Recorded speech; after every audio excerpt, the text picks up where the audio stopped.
Takže čau lidi, vítejte u tohoto videa a v tomto videu jsem to zase já, ale jsem Mango.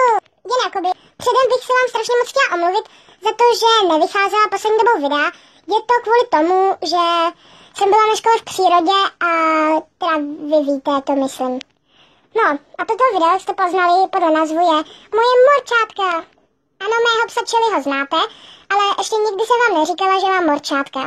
Jo, mám kluka a holku a 3. května jsem narodila holčička malinka, morčátko, a já bych je vám strašně ráda ukázala, tak jdeme na to. Tady máme první morčátko, je to teda taťka a jmenuje se Charlie. Charlie.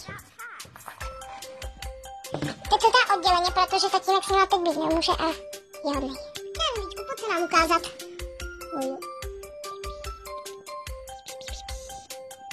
Takže to dá Charlie a je to taťka.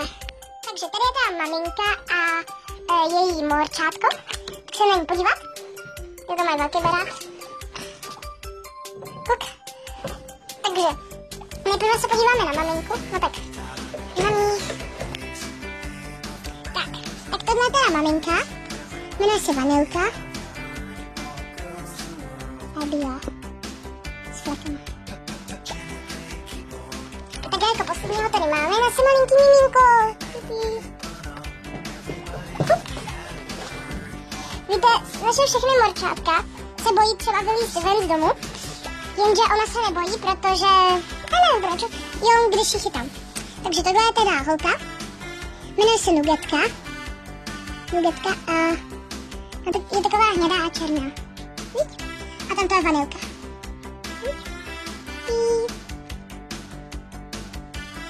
Takže já doufám, že se vám dnešní video líbilo. Mějte se hezky, pečovsky a čusa!